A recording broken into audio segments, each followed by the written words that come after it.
Hello everyone, আবারও চলে এলাম একটা কুইক ব্লগ নিয়ে। আজকে আমাদের ব্লগটা একটু স্পেশাল। আজকে আমরা যাচ্ছি নিউ ইয়র্কে একটা বিয়ে খেতে, আর এটা হচ্ছে অর্পার ফ্রেন্ডের ভাইয়ের বিয়ে। যেহেতু এখানে বিয়ের সাথে এত অ্যাটেন্ড করা হয় না, তো আজকে আমরা একটু বেশি করে সেজেছি। আমি কখনো আগে টিকলি পরি নেই, বা আজকে ফার্স্ট টাইম এই টিকলিটা পরলাম। কানাদুল যদিও পরি নাই, যেহেতু 2 আওয়ার্স ড্রাইভ করে যেতে হবে, তো আমি গাড়ির মধ্যে পরে নিব আর আপনাদের দেখায় বাকি সবাই কিভাবে কিভাবে রেডি হয়েছে।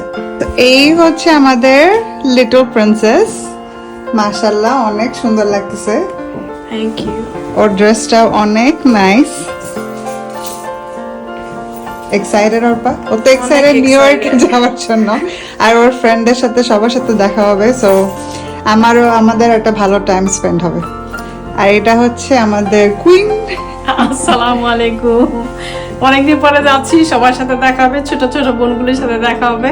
অনেকদিন পরে ওদেরকে আমি পাবো, তো খুব বেশি এক্সাইটেড। বার একটাই খারাপ লাগতেছে, দীপ যেতে পারতেছে না, দীপের কাজ পড়ে গেছে। এজন্য আমারও যাওয়ার কথা ছিল না, আমি তাও কালকেও জানতাম না যে যাব, বাট চিন্তা করলাম যাই ঘুরে আসি, ভালো লাগবে সবার। সো আমাদের সাথে থাকেন আর আপনাদের সাথে শেয়ার করব এখানকার ওয়েডিংগুলা। এটা হচ্ছে ওয়েডিং রিসেপশন। সো ওয়েডিং রিসেপশনগুলো কীভাবে হয়, যাদের সাথে দেখা হবে নিউ ইয়র্কে, ওরা আমাদের ফ্যামিলি বলতে। অ্যাকচুয়ালি আমরা যখন নিউ ইয়র্কে থাকতাম সবাই, তখন থেকে আমাদের সাথে পরিচয় সবার, প্রায় অলমোস্ট 18 বছর হয়ে গেছে আমাদের।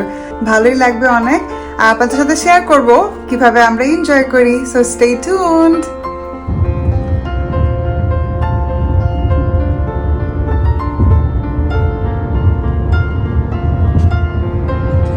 আমরা অলমোস্ট চলে আসছি, আর 22 মিনিটস 22 মিনিটের মতো লাগবে, তারপর আমরা পৌঁছায় যাব। ফাইনালি অলমোস্ট আমাদের 2 ঘন্টা 30 মিনিটের মতো লাগলো।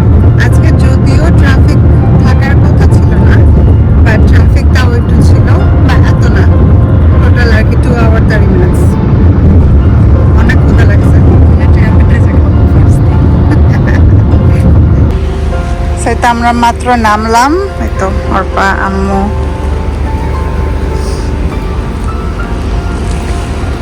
আর এই ইয়েটার জায়গাটার নাম হচ্ছে আগ্রা প্যালেস। আমরা ভিতরে ঢুকি।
এই তো আমরা সবাই মিলে অনেক এনজয় করলাম সেদিন। বাসায় ফিরতে ফিরতে অনেক রাত হয়ে যায় আমাদের। আর বাসায় ফিরে সেদিন যেহেতু জুলাই 5th ছিল, আর জুলাই 4th তো এখানে ইন্ডিপেন্ডেন্স ডে পালন করা হয়। বাসায় গিয়ে দেখি দীপ কিছু ফায়ার ওয়ার্কস নিয়ে আসে। তো ও আর কি ফায়ার ওয়ার্কসগুলা যারা ছিল আর আমরা কিছুক্ষণ এনজয় করলাম, আর দেখতে ভালো লাগছিল ফায়ার ওয়ার্কসগুলো।